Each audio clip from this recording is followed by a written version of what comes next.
Hi guys, welcome back to my channel and welcome if you're new to my channel. So I haven't been able to post any content for a few months now because I had some surgery done on my eyes and I didn't want to run the risk of getting dust or chemical in my eye. So I'm back now and I've got a few things in my garage. I have this cabinet here. I picked that up on Facebook Marketplace. And that's been sitting around for quite a while. I think I might do that one today. Since it's the largest piece, I need to get rid of that out of my garage so I can fill it up with more things. I also have this little table here. It's in pretty poor condition, but it is quite lovely. As you can see here, it's not very sturdy. And I also have a couple of nightstands, bedside tables. And I also have a little trolley there on the left.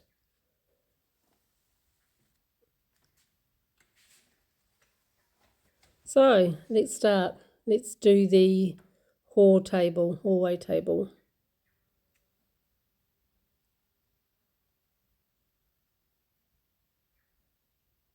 So as I said, I picked this up on Facebook Marketplace. The lady told me it was solid wood. It was an hour's drive to get there, and I get there and it's not solid wood at all. It's laminate, but nevertheless I still grabbed it. Cost me 80 New Zealand dollars, which is a bit steep for this, but we'll see what it looks like at the end. You can paint over laminate, that's okay. So I thought I would give it some colour and some texture. So first up, we'll give this a good wash. Get all the dust and grime off it. I'm just using warm soapy water because it's only dust that's on it. There's no grease or anything like that on it. And then go ahead and remove the hardware.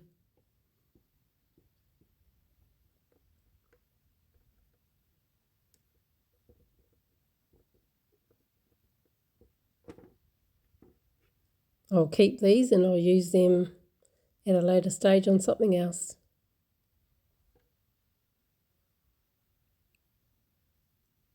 They're quite modern and I want this piece to look just a little bit older than that. So I picked up this sheet sander from Mitre 10. It was only $49. Excellent just for scuff sanding.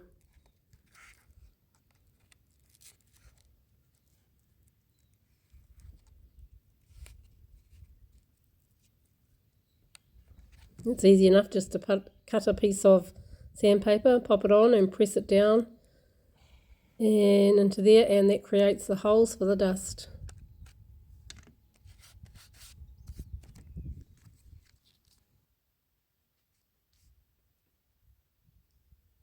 So I used I think it's 180 grit I had on hand, so I just used that just to scuff sand the whole piece. So you just want to take the shine off this laminate so you've got good adhesion for your paint. I am going to undercoat this piece as well as paint.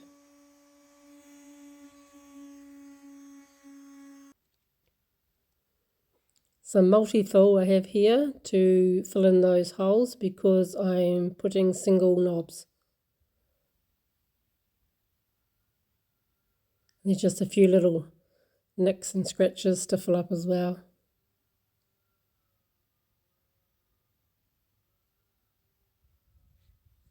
So after you've scuff sanded, just give it a really good wipe down with a damp cloth. Get rid of all that dust because you don't want any dust on when you're painting.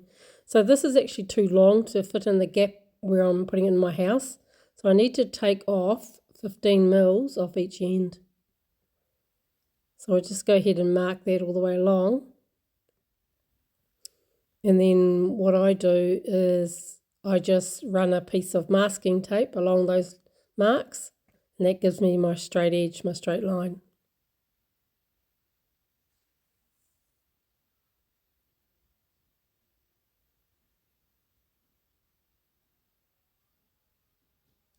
And because I'm a real chicken when it comes to electric power tools, anything that can cut you, I asked my husband if he would cut these for me, which he did.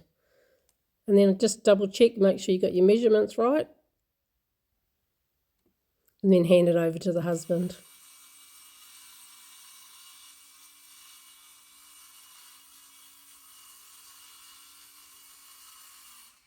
Now the top is actually chipboard, so I had a whole lot of little holes that I need to fill up as well. So this is the textured part of my project. I'm using textured wallpaper and just measuring and cutting out the pieces that I need.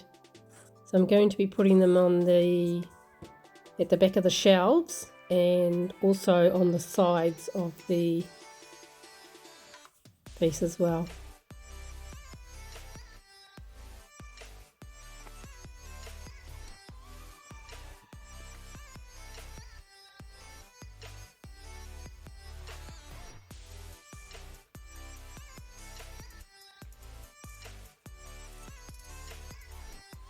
Pop those in and make sure they actually fit and it looks good. And I have the pattern lining up. So the top piece and the bottom piece, the pattern lines up with each other.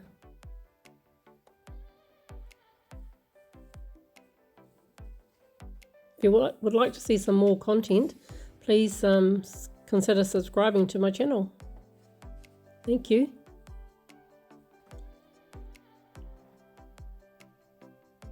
So I'm using wood glue to paste these pieces of wallpaper on. I have a lot of this glue lying around, so I thought I'd just use that. I wasn't keen on just using wallpaper glue because I really want something really good adhesion, so this is what I used. Just make sure that you get it all over where you need it. No bits missing, because you want really good adhesion. You don't want any air bubbles or gaps.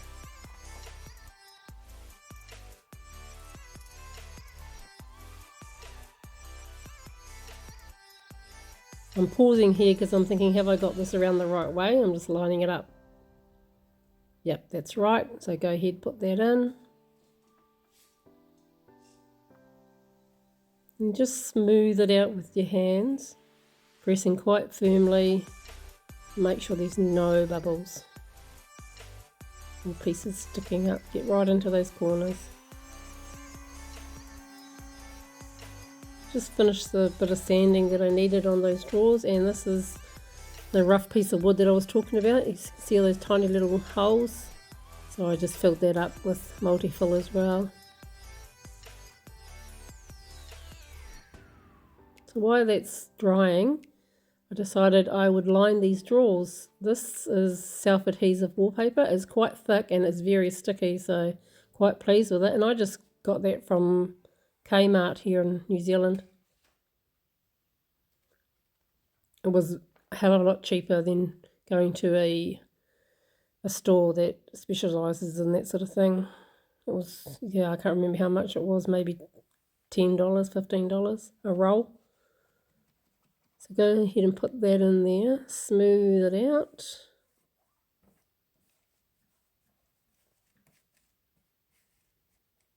And then I just grabbed a scraper and I pushed hard with that along, because there was a couple of little bubbles, and I just pushed those bubbles out to the side and got rid of them.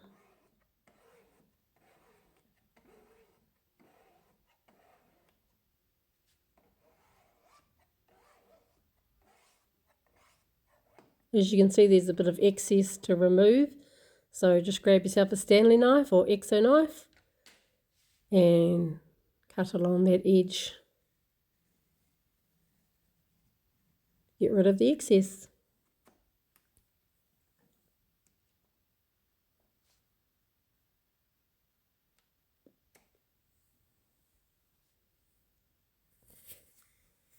So time to undercoat. I've got this Prep Form 1 British Paints undercoat that I've had sitting around for quite a while. So I'll just use that. Normally I use Zinzibur. Is that what you call it? Can't remember. What do you call it? The shellac based one. Bin, I think it's BIN. I use that, but this project doesn't need it. There won't be any bleed through or anything like that. So this undercoat's fine. go ahead and give the whole piece a coat of undercoat. This is the paint I'm using. It's Fusion Mineral Paint. The colour is called French Eggshell. It's a beautiful colour. This is the third time I've used Fusion Mineral Paint. I'm quite happy with it, so I'll probably stick to that for a while. And they do have a large range of colours, beautiful colours in fact. So in some lights it looks quite green, and then in others it looks quite blue. You'll see throughout the video how the colour seems to change a little bit. Depends on the light. So this is the best part, the painting. This is what I like the best, but you do have to do your prep work before you start painting. If you want a good end result, you've got to do the prep.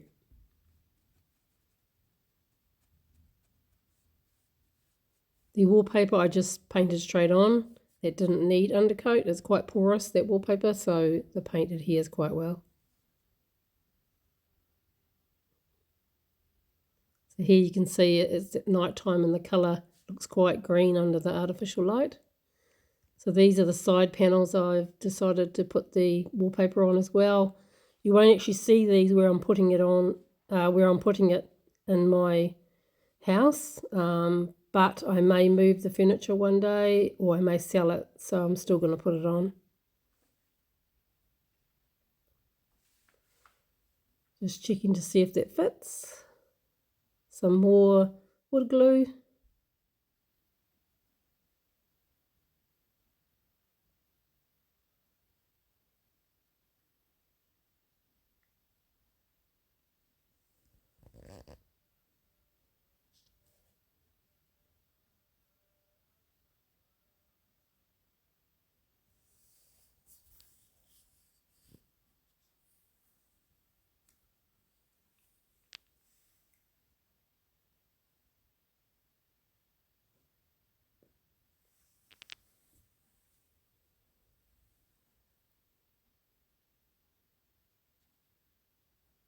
And just trim off the edges.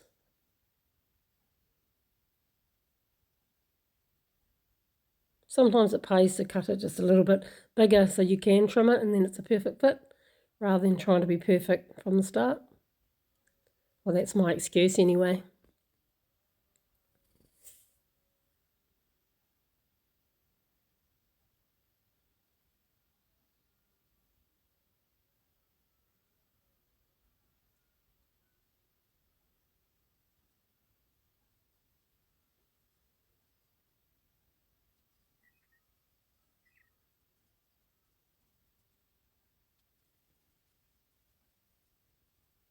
Let me know in the comments what you think of this colour.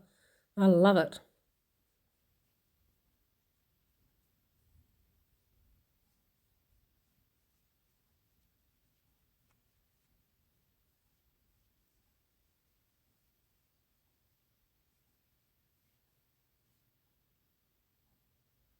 So I decided I'd put a stencil on the side of the drawers.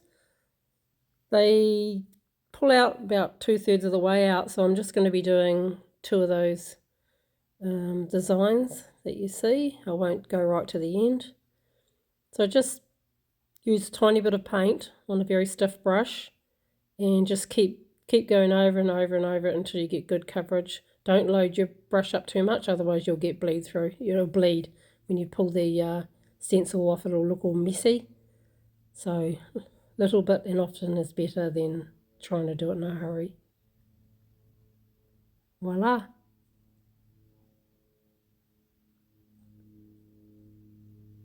Next thing is I'm going to put a coat of this matte clear Rust-Oleum on the piece just to help protect a little bit, because this mineral paint, Fusion Mineral Paint, is quite matte. It's quite almost chalky.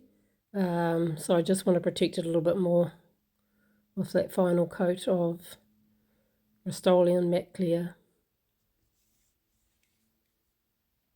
This is how I measure where my knobs are going. So just measure the length and find the halfway mark.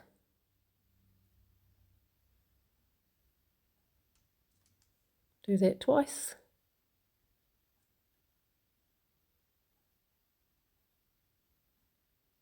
and then line those 2 marks, and then up, and then find the middle.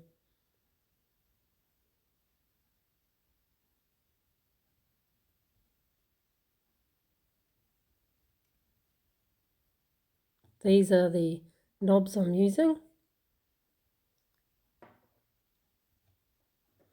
And these are the screws that go on the back of it. It's too long, so I just need to take a piece off. You can see those little grooves. You can cut pieces off if they're too long. So just get yourself some of these pliers. Make sure you wear glasses because the pieces go flying and they can hit you in the face or in the eyes. Go ahead and drill. My neighbour let me borrow his drill because my husband had taken off for a few days and he took all his tools with him. Yeah, took a while to drill through, but it got there eventually.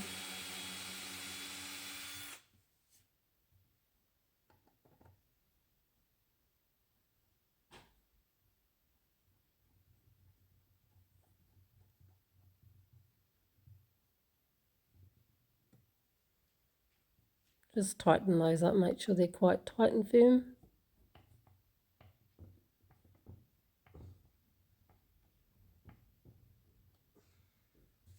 Beautiful. Right, let's put this piece together.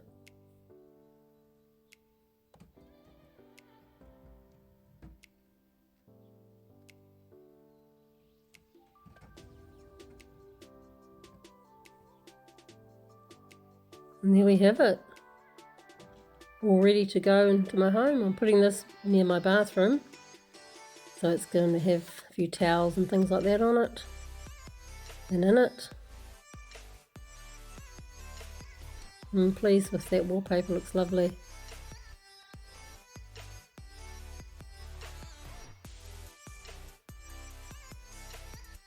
Looks very blue outside in the sunshine. And you take it inside under artificial light and the green comes out in it.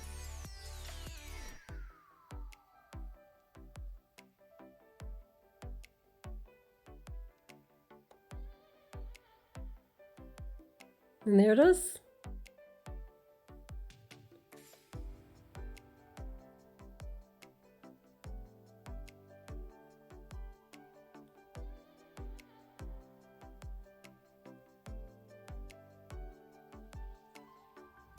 So what do you think, guys? Let me know in the comments what you think. Be interested to know, did I pick the right colour? I quite like it. Hey, thanks for watching, guys, and we'll see you on the next one.